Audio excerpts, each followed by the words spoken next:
ज्योती शिंदे आली का? आलेले. पूजा लोंढे आली का?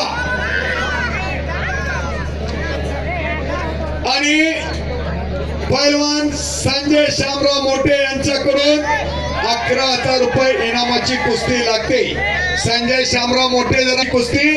पैलवान ज्योती शिंदे शांती निकेतन सांगली सुनील चंद्रशिव अप्पांच्या मार्गदर्शनाखाली सराव करते.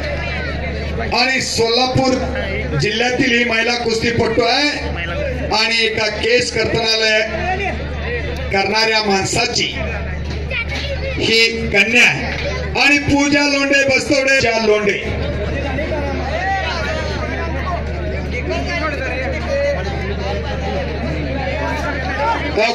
आखाड्यावरचं काम संपल्यावर जे मान्यवर आहेत त्यांनी खाली यायचं लगेच. आणि संपलेल्या कुस्तीमध्ये